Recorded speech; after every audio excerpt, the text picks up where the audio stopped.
चलिए आज हम लोग कैलकुलस के इम्पोर्टेंट टॉपिक कंटिन्यूटी को स्टार्ट करेंगे।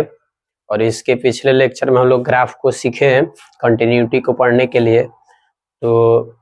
पहले हम लोग कंटिन्यूटी को पढ़ने से पहले हम लोग को लिमिट का ज्ञान होना अनिवार्य है। तो थोड़ा सा लिमिट पे चर्चा कर लेंगे, उसके बाद कंटिन्यूटी का कॉन्सेप्ट सीखेंगे और कंटिन्यूटी पे अपना प्रश्न बनाएंगे और उस पर अच्छा पकड़ लाएंगे। तो चलिए हम लोग बिना देर किए हुए थोड़ा सा लिमिट की चर्चाएं कर लें। जैसे कि मान लीजिए कि जैसे ये पेन हो गया और आपको पूछा जाए कि इस पेन है, ये जो पेन है इसमें दायां पक्ष मतलब किधर है और बायां पक्ष किधर है, तो इसमें बताना मुश्किल सी बात है, क्योंकि जब तक इसमें कोई एक पॉइंट नहीं लेंगे, जैसे यहाँ ले लेंगे चाहे यहाँ ले लेंगे चाहे यहाँ ले लेंगे, कहीं पे एक जगह पे एक पॉइंट लेंगे तभी उस पॉइंट से हम लोग डील कर सकते हैं कि पॉइंट के इधर दायां पक्ष है और पॉइंट के इधर बायां पक्ष है। तो जैसे कि मान लीजिए इस संख्या रेखा है, ये एक संख्या रेखा है, और मान लीजिए कि हम इसमें कैसे पता लगाएंगे कि LHS किधर है और RHS किधर है। जैसे कि बायां पक्ष और दायां पक्ष, इसमें कैसे हम लगा सकते हैं कि कौन दायां पक्ष है और कौन बायां पक्ष है, बताना बहुत बड़ी सी मुश्किल सी बात है। जैसे कि ये संख्या रेखा है, अगर हम इसको चाहें तो और भी तो इसको ऐसे बड़ा कर सकते हैं, तो बड़ा कर सकते हैं। तो आप अगर इसको बोले होते कि ये बायां पक्ष है और ये जैसे ये दायां पक्ष है और ये बायां पक्ष है, अगर आप मानते हैं सपोज बोले होते, लेकिन ये तो रेखा है ना, रेखा को कितना भी बढ़ाते चले जाएंगे अनंत, तो उसका कोई अंत ही नहीं है। तो कैसे इस पे हम बताते हैं कि कौन दायां पक्ष है और कौन बायां पक्ष है, तो बताना मुश्किल सी बात होती। और वही हम इस रेखा पे एक पॉइंट ले लेते हैं यहाँ, और इस पॉइंट का नाम हम अगर जो कुछ भी दे देते हैं, मान लीजिए कि 5 ही दे देते हैं, तो इस पॉइंट जो ये संख्या रेखा पे हम लोग ये पॉइंट 5 लिए हैं, इस 5 से यह निष्कर्ष निकलता है कि ये जो 5 के इधर हुआ ये दायां पक्ष हुआ और 5 के इधर हुआ जो बायां पक्ष हुआ, यानी कि ये क्या हो गया LHS, मतलब कि RHS मतलब कि राइट हैंड साइड, मतलब कि दायां पक्ष, और LHS यानी कि बायां पक्ष, लेफ्ट हैंड साइड। यानी कि ये इस संख्या रेखा पे हम लोग एक कहीं भी एक किसी भी पॉइंट पे एक बिंदु ले लेंगे और उस बिंदु के थ्रू या बिंदु के अकॉर्डिंग ये पता लगा सकते हैं या यह बता सकते हैं कि दायां पक्ष कौन है और बायां पक्ष कौन है। लेकिन बिना पॉइंट लिए हुए हम लोग ये डील नहीं कर सकते हैं कि दायां पक्ष कौन है और बायां पक्ष कौन है। तो जैसे कि हम लोग ये पॉइंट लेकर बताए हुए हैं कि 5 के इधर जो हुआ RHS हुआ और 5 के इधर जो हुआ वो LHS हुआ, तो वही हमारे साइड पढ़ रहे हैं तो LHS RHS बोलेंगे, और ये मिड पॉइंट क्या हो गया, ये मिड पॉइंट हो गया वो ना, इसका मिड पॉइंट तो हुआ ये। तो अगर हम लोग लिमिट पढ़ेंगे तो LHL हो जाएगा अगर लिमिट में पढ़ रहे हैं तो, और RHL हो जाएगा, यानी कि लेफ्ट हैंड लिमिट और राइट हैंड लिमिट।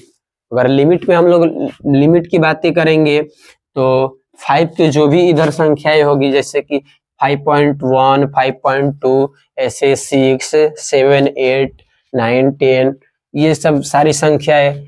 RHL के अंदर आएगी, यानी कि राइट हैंड लिमिट के अंतर्गत आएगी। और 5 से जो भी संख्याएं छोटी होगी वो LHL के अंतर्गत आएगी, यानी कि लेफ्ट हैंड लिमिट के अंतर्गत आएगी। तो चलिए इसको हम लोग थोड़ा सा कॉन्सेप्ट दे दे लिमिट का, और उसके बाद कैसे लिमिट क्या होता है उसको भी हम लोग पता कर सकते हैं। जैसे कि मान लीजिए कि ये एक संख्या रेखा हो गया और ये एक पॉइंट हो गया x इक्वल टू a, एक पॉइंट हो गया, यानी कि वैल्यू ऑफ फंक्शन हो गया, वैल्यू ऑफ फंक्शन हुआ ना। और वैल्यू ऑफ फंक्शन के लिमिट में अगर वैल्यू ऑफ फंक्शन के दाएं बगल आते हैं तो कहीं नहीं कहीं ये x इक्वल टू a है, तो अगर दाएं बगल आएंगे संख्या रेखा के तो कुछ ना कुछ तो बढ़ोतरी होगी ना, थोड़ा सा ही बड़ा होगा। जैसे कि हम लोग संख्या रेखा पे अभी पढ़े ना, ये 5 हो गया, और 5 के अगर इधर आ रहे हैं हम लोग, तो 5 से अगर इधर आएंगे तो कुछ ना कुछ तो 5 से बड़ा होगा, और इधर आएंगे तो 5 से कुछ ना कुछ छोटा होगा, यानी कि 5 प्लस हो जाएगा और 5 माइनस हो जाएगा। क्यों? 5 प्लस देने का मतलब क्या है कि कुछ ना कुछ 5 से बड़ा होगा। भले जैसे कि आप लोग मान लीजिए कि अभी नहा धोआ के फ्रेश होके अपन निकले हैं, और जैसे कि रोड पे निकले तो हमारे देह पे धूल कण जो बैठ गया तो नाक के बराबर ना हो गया, तो लेकिन धूल कण तो बैठा है ना, हमारे शरीर में कुछ परिवर्तन तो हुआ है ना, बढ़ोतरी तो हुई नहीं है ना, लेकिन हमको पता नहीं चला। तो उसको ही दिखाने के लिए हम ये प्लस और माइनस देंगे। आप लोग इस बात को बिल्कुल इस एग्जाम्पल के थ्रू समझ गए होंगे। जैसे कि हम मान लीजिए नहा धोआ के निकल रहे हैं और बाहर गए, अभी जो नहाए हुए हैं उससे कुछ ना कुछ तो हमारे शरीर पे धूलकण बैठी होगी ना, बिल्कुल बैठी होगी, इसमें कोई संदेह नहीं है। तो बैठी होगी यानी कि कुछ बढ़ोतरी हुई होगी, और अभी नहाए हुए हैं बिल्कुल, तो मान लीजिए कि कम है। तो इस बात से हम लोग भी मतलब कुछ कंसेप्ट अपना पकड़ उस पे बना सकते हैं, बिल्कुल बना सकते हैं। तो अगर x इक्वल टू a है, अगर a के मतलब x इक्वल टू a है, वैल्यू ऑफ फंक्शन है, ये वैल्यू ऑफ फंक्शन के अगर राइट हैंड लिमिट के तरफ आएंगे, राइट हैंड लिमिट के तरफ बढ़ेंगे, तो ये a पॉजिटिव कर सकते हैं, और l के तरफ बढ़ेंगे, जैसे कि वैल्यू ऑफ फंक्शन के बाईं बगल आएंगे तो इसको a माइनस कर सकते हैं, या a माइनस h कर सकते हैं, यानी कि a से कुछ कम। तो a में से घटाएंगे तभी तो कुछ कम होगा ना। और इसको या में भी ऐसे भी लिख सकते हैं, a प्लस h, ऐसे भी तो कर सकते हैं। यानी कि x इक्वल टू a दिया हुआ है वैल्यू ऑफ फंक्शन के, अगर हम दाईं बगल आते हैं तो कुछ ना कुछ बढ़ोतरी होगी, और बाएं बगल आते हैं तो कुछ ना कम कुछ ह्रास होगी, यानी रेस्ट होगी, कमी होगी। तो आप लोग इस बात से पूरी तरह से सहमत हैं कि ये बात सत्य है। तो अगर जो हम लोगों को वैल्यू ऑफ फंक्शन दिया हुआ है तो कभी भी हम लोग को संततता यानी कि कंटिन्यूटी जांच करनी है। जैसे कि आप लोग x इक्वल टू a है, अगर इस पे संततता जांच करनी है तो पहले हम लोग क्या निकालेंगे, पहले सबसे पहले वैल्यू ऑफ फंक्शन को निकालेंगे, यानी कि value of function equal to, तो वैल्यू ऑफ फंक्शन निकालने के लिए सबसे पहले हम लोग लिमिट लगाते हैं, लिमिट, और जो ये x है तो x टेंस टू क्या दिया हुआ है, a दिया हुआ है, यानी कि x टेंस टू a हो जाएगा, और limit x tends to a और वैल्यू ऑफ फंक्शन हो जाएगा, यानी कि जो फंक्शन दिया होगा वो हो जाएगा, यानी कि फंक्शन हो जाएगा f(x). और जैसे कि हम लोग LH या RHL निकालेंगे या LHL निकालेंगे तो इसमें भी लिमिट लगा देंगे, और x टेंस टू क्या दिया हुआ है, a दिया हुआ है, और हमको पता है कि ये LHL है यानी कि बाएं पक्ष है, तो बाएं पक्ष में कुछ ना कुछ रेस्ट होता है, तो रेस्ट को शो करने के लिए जो हम ई के माथा पे क्या कर देंगे, माइनस का सिंबल दे देंगे, और limit x tends to a minus में हो जाएगा, और उसके बाद फंक्शन हो जाएगा, यानी कि फंक्शन का लिमिट निकाल रहे हैं हम लोग। और RHL को निकालेंगे, RHL equal to limit x tends to a plus कर देंगे, क्योंकि हम लोग वैल्यू ऑफ फंक्शन के दाईं बगल जाएंगे ना, दाईं बगल जाएंगे यानी कि कुछ ना कुछ बढ़ोतरी हो रही है, भले हम लोग ना के बराबर ही बढ़ोतरी हो रही है लेकिन तो हो रही है ना, वास्तविक रूप से हो रही है ना, रियल में तो हो रही है ना। तो इसको हम a प्लस कर देंगे इसको दिखाने के लिए, तो RHL को शो करने के लिए a प्लस रहेगा, यानी कि RHL को शो कर रहा है, तो limit x tends to a plus हो जाएगा, और उसके बाद फंक्शन हो जाएगा, यानी कि फंक्शन का लिमिट निकाल रहे हैं। तो मान लीजिए हम लोगों से एक प्रश्न एग्जामिनर पूछ दे हम लोगों से, प्रश्न नंबर 1 हो जाएगा, और मान लीजिए कि इफ यदि y equal to x greater than equal than 0 और x square x less than 0। यानी कि जैसे कि, और एक बात बताना तो भूल ही गए, जैसे कि मान लीजिए कि ये क्या होगा, जो है ना, इधर जा रहा है तो बड़ा हो रहा है, तो हम लोग ये भी तो कह सकते हैं कि x ग्रेटर देन a हो जाएगा। यानी कि जो x का जो वैल्यू होगा, x इक्वल टू a लिखे हैं, तो जो x का वैल्यू होगा उसका मान a से कुछ ना कुछ बड़ा होगा। और इसको लिख सकते हैं x लेस देन a, यानी कि ax लेस देन a, यानी कि कुछ भी करेंगे तो इसमें क्या होगा, x का वैल्यू a से छोटा होगा और RHL के तरफ x का वैल्यू a से बड़ा होगा। यानी कि value of function x equal to a दिया हुआ है तो a से बड़ा ही ना होगा, कहीं नहीं कहीं RHL में x का वैल्यू a से बड़ा होगा। बिल्कुल जाहिर सी बात है कि बड़ा होगा, जब हमको पता है कि ये पॉइंट है और पॉइंट के दाईं बगल जा रहे हैं हम लोग, तो दाईं बगल जाने के बाद कुछ ना कुछ बढ़ेगा, ना के बराबर ही बढ़ेगा लेकिन बढ़ेगा तो यानी x इक्वल टू a दिया हुआ है तो a से बड़ा होगा x का वैल्यू। और दाईं बगल जो ये बाईं बगल आएंगे हम लोग तो एक a से x का वैल्यू छोटा होगा। तो जैसे इस प्रश्न को समझेंगे, if y equal to x greater than equal than 0 और x square comma x less than 0 हो तो x इक्वल टू 0 पर संततता की जांच करें। यानी कि हम लोग x इक्वल टू 0, इस प्रश्न में क्या कह रहा है, if y equal to x greater than less than 0 और x square comma x less than 0 तो अगर y इक्वल टू इतना हो तो x इक्वल टू 0 पे संततता की जांच करनी है हम लोग को। तो संततता की जांच करने के लिए हम लोग किस पे ये बोल रहा है कि संततता की जांच कीजिए, तो इसका सॉल्यूशन निकालेंगे, बस कुछ नहीं करना है, इसके अकॉर्डिंग हम लोग इसको सॉल्व कर लेंगे बिल्कुल अच्छी तरह से। तो x इक्वल टू 0 पर संततता की जांच करनी है। तो सबसे पहले हम लोग x इक्वल टू क्या दिया हुआ है, a दिया हुआ है, यानी कि a पे संततता जांच किए हुए हैं हम लोग, इस यही नहीं इसका बात निकल रहा है, यानी कि x इक्वल टू a पे संततता की जांच किए हुए हैं और जांच किए हुए हैं तो संतत कब होगा, तो ये क्या होना चाहिए कि value of function equal to LHL equal to RHL मिलना चाहिए, ये तीनों आपस में बराबर होंगे तो ये कंटिन्यूअस होगा, और ये आपस में बराबर नहीं होंगे, इसमें से कोई एक बराबर ना हो तो वो डिसकंटिन्यूअस हो जाएगा, या तीनों आपस में बराबर ना हो तभी डिसकंटिन्यूअस होंगे। तो चलिए हम इस प्रश्न को सॉल्व करेंगे। x इक्वल टू 0 पे संततता की जांच करनी है हम लोगों को।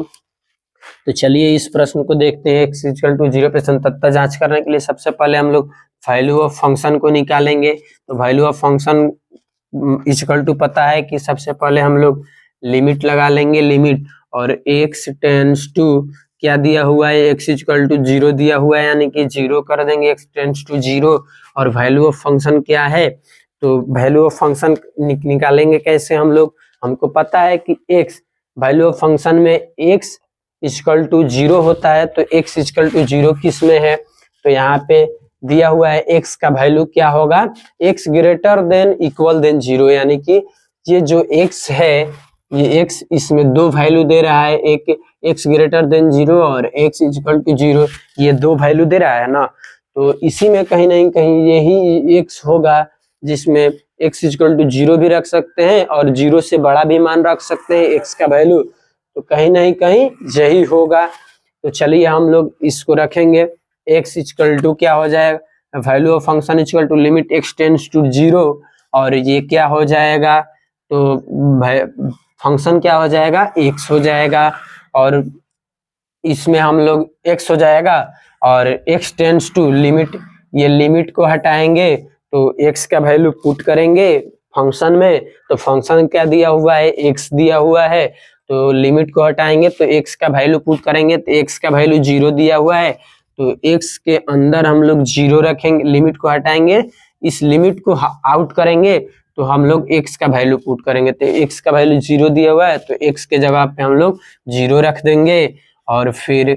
LHL को निकालेंगे, तो LHL को निकालने के लिए पहले लिमिट लगाना आवश्यक होता है, और x टेंड्स टू क्या है, तो 0 हो जाएगा, x टेंड्स टू 0 पे ना संततता जांच करनी है, तो x टेंड्स टू 0 हो जाएगा। और LHL को शो करने के लिए यानी कि इस पे माइनस निगेटिव चिन्ह देना आवश्यक है, तभी तो LHL को शो करेगा। जैसे कि हम लोग इधर आएंगे, बाएं पक्ष की तरफ आएंगे तो LHL को शो कर रहा है, यानी कि कुछ कमी हो रही है, रेस्ट हो रही है, तो इस पे निगेटिव साइन दे देंगे, तो निगेटिव साइन देना अनिवार्य है। और फंक्शन क्या हो जाएगा इसका, तो LHL यानी कि x का वैल्यू जो 0 दिया हुआ है वो 0 से छोटा किसका है, तो यही ना बोल रहा है कि x का वैल्यू हम लोग 0 से छोटा रखेंगे फंक्शन में, यही तो बोल रहा है। y इक्वल टू इतना फंक्शन दिया हुआ है तो x लेस देन 0 यानी कि x का वैल्यू फंक्शन में हम लोग क्या पुट करेंगे, 0 से छोटा, यानी कि कहीं नहीं कहीं फंक्शन x स्क्वायर हो जाएगा। और x स्क्वायर के अंदर हम लोग ये लिमिट को हटाएंगे, आउट करेंगे लिमिट को, तो x टेंड्स टू जो 0 दिया हुआ है तो इस 0 को पुट करेंगे फंक्शन के अंदर, तो फंक्शन x स्क्वायर है, तो x के अंदर हम लोग 0 कर रखेंगे, तो 0 का स्क्वायर करेंगे तो 0 हो जाएगा। और फिर RHL निकालेंगे, RHL इक्वल टू, तो लिमिट लगाना हम लोग को पता ही है कि लिमिट लगाते हैं, उसके बाद x टेंड्स टू 0 हो जाएगा। और RHL को शो करने के लिए पॉजिटिव का सिंबल देना अनिवार्य है, तो पॉजिटिव का सिंबल हो जाएगा। और इसका फंक्शन क्या हो जाएगा, तो ये बोलता है कि x का वैल्यू, RHL क्या बोलता है कि हम रखेंगे तो हम मेरे अंदर x का वैल्यू जो फंक्शन दिया हुआ है उससे बड़ा होनी चाहिए। तो फंक्शन क्या है, फंक्शन का मतलब क्या है कि जिसपे संततता जांच करनी है, जो उसका पॉइंट है, जैसे कि कोई पॉइंट ही ना है उसी के थ्रू तो हम लोग LHL और RHL निकाल रहे हैं, तो जिस पे संततता जांच करनी है उसके हम लोग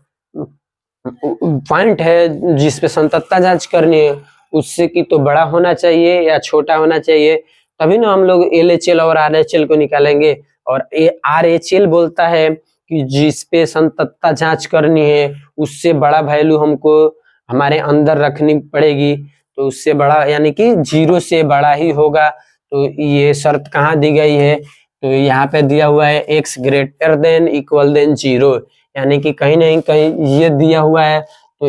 इसका फंक्शन ये x है तो इसके अंदर x हो जाएगा। और x के अंदर हम लोग लिमिट को हटाएंगे तो x का वैल्यू 0 पुट करेंगे, तो x का वैल्यू 0 पुट करेंगे तो 0 हो जाएगा, यानी कि 0। तो ये तीनों आपस में इक्वल है, यानी कि वैल्यू ऑफ फंक्शन, तो लिखेंगे अतः value of function is equal to LHL is equal to RHL, तीनों इक्वल है तो x इज इक्वल टू 0 पर कंटीन्यूअस होगा, यानी कि ये तीनों इक्वल आए तो हम लोग क्या साबित कर दिए, क्या आंसर इसका जांच करने के बाद क्या लाइफ में है कि ये कंटिन्यूअस होगा, यानी कि ये तीनों वैल्यू ऑफ फंक्शन और लेफ्ट हैंड लिमिट और राइट हैंड लिमिट तीनों आपस में इक्वल आए यानी इक्वल होने का मतलब कि ये कंटिन्यूअस हो जाएगा। कंटिन्यूअस कहने का मतलब कि ये अपने लगातार में अपने प्रांत में लगातार है। जैसे कि कंटिन्यूटी का मतलब होता है कि वैसा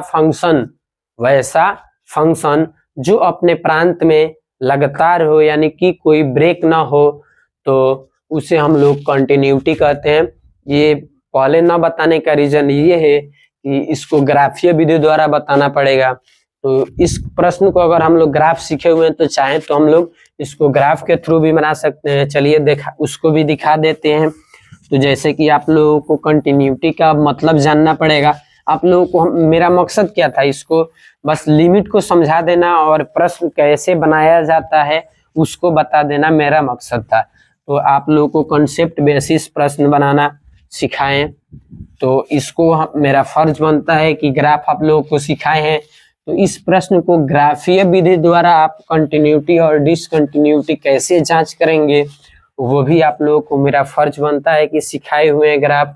तो उसको भी बतला दें। जैसे कि ये एक्स एक्सिस हो गया, ये वाई एक्सिस हो गया, एक्स डैश हो गया, वाई डैश हो गया। तो चलिए जैसे कि ये 0 हो गया और इधर एक्स एक्सिस ये एक्स डैश हो गया, तो क्या दिया हुआ है, शर्त क्या दिया हुआ है। जैसे अगर हम लोग इसको सॉल्यूशन ग्राफीय विधि द्वारा करते हैं तो एक दिया हुआ है y equal to x greater than equal than 0, एक ये दिया हुआ है, और y equal to x square x less than 0 यानी कि ये दिया हुआ है। तो इन दोनों को हम इस पे इसका ग्राफ खींच देंगे। तो y इक्वल टू एक्स का ग्राफ किधर होता है, तो y इक्वल टू एक्स का ग्राफ हम लोग सीखे हुए हैं कि y इक्वल टू एक्स का ग्राफ ये क्या हुआ, y इक्वल टू एक्स का ग्राफ हुआ, ये एक y इक्वल टू एक्स का ग्राफ सरल रेखीय होता है, हम लोग को पता है। इसके पिछले लेक्चर में हम लोग y इक्वल टू एक्स का ग्राफ सीखे हुए हैं। तो y इक्वल टू एक्स का ग्राफ सरल रेखा में होता है, फर्स्ट क्वाड्रेंट से सेकंड क्वाड्रेंट की तरफ आता है। तो हम लोग को ये बात इसके पिछले लेक्चर से पता है हम लोगों को। तो चलिए देखते हैं y इक्वल टू क्या बोल रहा है, x, और x greater than equal than 0 यानी कि x का जो वैल्यू हम रखेंगे वो कि तो 0 या 0 से बड़ा रखेंगे, यही ना बोल रहा है कि y equal to x greater than equal than 0 यानी कि x का जो ये y इक्वल टू x है, तो यहाँ पे x का वैल्यू वही पुट करेंगे यदि 0 हो या 0 से बड़ा। तो 0 ये हो गया, ये एक 0 पॉइंट हो गया, और 0 से बड़ा लेंगे यानी कि x इधर ही तो कहीं नहीं कहीं इसी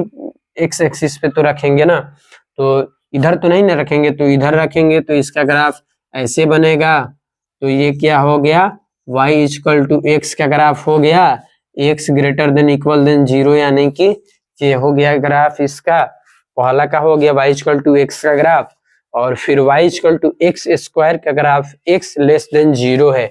यानी कि इसका कहने का मतलब क्या कि x का वैल्यू वो पुट करेंगे जो 0 से छोटी होनी चाहिए। तो एक्स स्क्वायर का ग्राफ कैसे होता है, जैसे एक्स स्क्वायर का ग्राफ भी आकार के जैसा होता है फर्स्ट क्वाड्रेंट से सेकंड क्वाड्रेंट में। ये किसका ग्राफ हो गया, y equal to x square का ग्राफ हो गया, y equal to x square. तो y equal to x square का ग्राफ भी आकार के जैसा होता है फर्स्ट क्वाड्रेंट से सेकंड क्वाड्रेंट में। और यहाँ पे शर्त क्या दिया हुआ है कि x का वैल्यू 0 से छोटा पुट करेंगे। तो x का वैल्यू अगर हम y इक्वल टू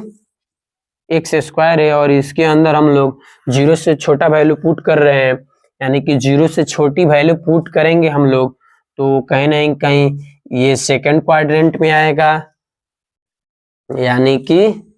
ये हो जाएगा। तो ये क्या हो जाएगा, y equal to x square का ग्राफ हो जाएगा x लेस देन 0 यानी कि ये इसका ग्राफ हो जाएगा। और इस अगर हम लोग इस ग्राफ को ऐसे खींच रहे हैं, ऐसे खींच रहे हैं, ऐसे तो कहीं ब्रेक नहीं आ रहा है ना, इधर से खींचे तो इधर चला गया, बिना पेन उठाए इस ग्राफ को ड्रा कर दिए, यानी कि ये कंटिन्यूअस होगा। और हम लोग कंटिन्यूअस का मतलब ये ही ना समझे हैं कि वैसा फंक्शन जो अपने प्रांत में, यानी कि ये फंक्शन का प्रांत ही तो हुआ, ये first quadrant, second quadrant, third quadrant और फोर्थ क्वाड्रेंट। अगर इस प्रांत में हम लोग उसका आलेख खींचते हैं तो बिना ब्रेक के उसका आलेख हम लोग खींचते चले जाएंगे, यानी कि आलेख को दर्शाते चले जाएंगे, तो वो कंटिन्यूअस होगा। और उसमें इस आलेख को प्रदर्शित करने के लिए बीच में ब्रेक आ गया तो वो आलेख डिसकंटिन्यूअस होगा। तो बिना ब्रेक के इस आलेख को हम दिखा दिए तो ये क्या हो जाएगा, कंटिन्यूअस हो जाएगा, यानी कि कंटिन्यूअस होगा। तो इस ग्राफ से भी हम लोग को ये पता चल रहा है कि x इक्वल टू 0 पे ये कंटिन्यूअस होगा। हम लोग को x इक्वल टू क्या है, x इक्वल टू 0 पे ग्राफ खींच रहे हैं तो पेन बिना उठाए हुए खींच रहे हैं ना, यानी कि x इक्वल टू 0 पे ये ग्राफ कंटिन्यूअस होगा। जैसे कि अगर मान लीजिए कि हम लोगों को ये बात पता होना चाहिए कि कंटिन्यूअस यानी कि कंटिन्यूटी क्या है और डिसकंटिन्यूटी क्या है, तो चलिए डिसकंटिन्यूटी और डिसकंटिन्यूटी का परिभाषा भी लिख लेते हैं। जैसे आप लोग को बस हम कंसेप्ट सिखाते चले गए एग्जाम्पल के थ्रू और या प्रश्न के थ्रू आप लोगों को कॉन्सेप्ट बताते चले गए और इसको एक्सप्लेन नहीं किए कि कंटिन्यूटी और डिसकंटिन्यूटी क्या होता है। तो चलिए आप लोग इसको भी नोट कर लेंगे, क्या कंटिन्यूटी यानी कि संततता क्या होता है। तो इसके परिभाषा में हम लिखेंगे वैसा फलन जो अपने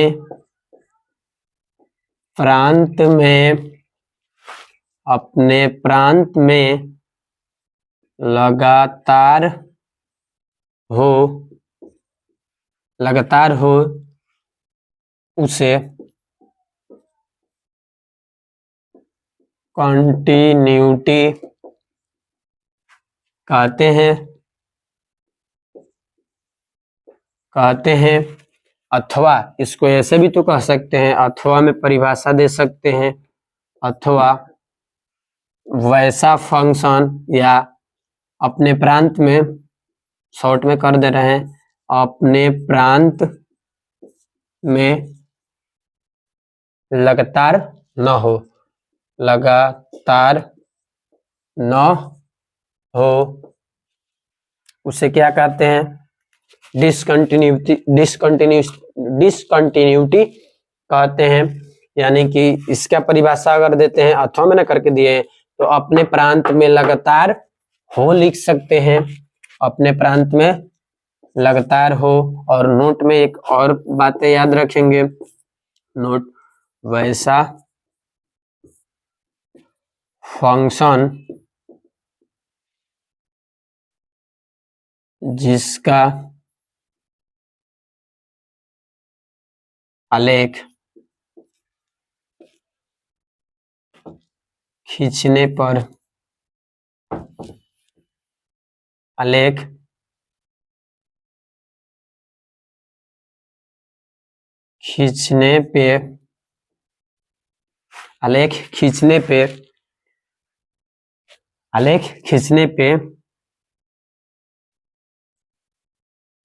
ब्रेक हो उसे डिसकंटिन्यूटी यानी कि कंटिन्यूअस कहते हैं। यानी कि वैसा फंक्शन जिसका आलेख खींचते समय या आलेख निकालते समय कोई ब्रेक ना आए उसे कंटिन्यूटी कहते हैं, और वैसा फंक्शन जिसका आलेख खींचते समय ब्रेक आ जाए यानी बाधाएं उत्पन्न हो जाए उसे डिसकंटिन्यूटी कहते हैं यानी डिसकंटिन्यूअस कहते हैं। यानी मेरे कहने का मतलब क्या, वैसा फंक्शन जो अपने प्रांत में लगातार होगा यानी कि बिना ब्रेक का होगा, कोई ब्रेक नहीं होगा, कोई उसमें बाधाएं नहीं होगा, तो उसे कंटिन्यूटी कहते हैं। और वैसा फंक्शन जो अपने प्रांत में लगातार न हो उसे डिसकंटिन्यूटी कहते हैं। लगातार न होने का मतलब कि जिसका आलेख खींचने पे ब्रेक आ जाए, लगातार न हो यानी कि ब्रेक होगा तो ही तो लगातार न होगा, तो ब्रेक हो उसे डिसकंटिन्यूअस कहते हैं। तो आप लोग इसको आप लोग याद रखेंगे तो कंटिन्यूटी में कोई दिक्कत नहीं होगी और आप बिल्कुल इस तरीका से इसी कॉन्सेप्ट बेसिस पे सारे प्रश्नों को धीमी गति से आप लोग डील कर सकते हैं और बेहतरीन ढंग से इस पे अपना पकड़ बना लेंगे। और इसमें टोटल मार्क्स कंटिन्यूटी में टोटल मार्क्स 8 होते हैं। कंटिन्यूटी में टोटल मार्क्स 8 नंबर के प्रश्न पूछे जाते हैं, यानी कि मेरे कहने का मतलब कि कंटिन्यूटी से 1 नंबरिया प्रश्न 1 पूछा जाता है, 2 नंबरिया प्रश्न 1 पूछा जाता है और 5 नंबर का प्रश्न 1 पूछा जाता है, यानी कि 8 मार्क्स हुआ। तो ये एक अपने आप में एकदम छोटा सा टॉपिक है, अगर इसको क्लियर कर लेते हैं तो हमारा 8 नंबर पक्का ही पक्का है। तो इसको बिल्कुल, ये छोटा सा टॉपिक है, इसको बिल्कुल हम लोग आसान और बेहतरीन ढंग से समझ लेंगे कि ये 8 में 8 पक्का हो जाए मेरा। तो आप लोग इतना बात समझ गए होंगे। और चलिए एक और प्रश्न देते हैं, आप लोग उसको बनाकर ट्राई कीजिएगा, आप लोगों से हो रहा है कि नहीं। तो चलिए उस प्रश्न को भी दे दें और उसके बाद हम लोग नेक्स्ट लेक्चर में कंटिन्यूटी के क्लास प्रश्न बेसिस पे किया जाएगा। एग्जामिनर कैसे प्रश्न पूछता है वैसे प्रश्नों को बनाए जाएंगे। अगर आप लोग छोटी सी छोटी बातों को याद रखेंगे तो बिल्कुल आसानी से और बेहतरीन ढंग से बना सकते हैं। यानी कि इफ, यानी यदि y equal to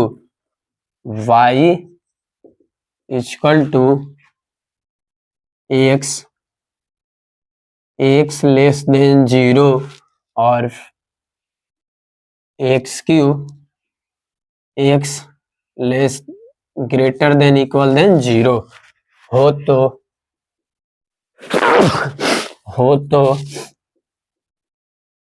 x equal to 0 पर संततता की जांच करें। इस प्रश्न को आप लोग खुद से बनाएंगे। बिल्कुल आप लोग अगर इस कॉन्सेप्ट को सीखे होंगे तो इस प्रश्न को बनाना कोई मुश्किल सी बात नहीं है। और फिर हम लोग इसके नेक्स्ट लेक्चर में मिलेंगे और इस प्रश्न को भी हम लोग बना लेंगे। तब तक के लिए धन्यवाद, और इस प्रश्न को आप लोग बना के लाएंगे।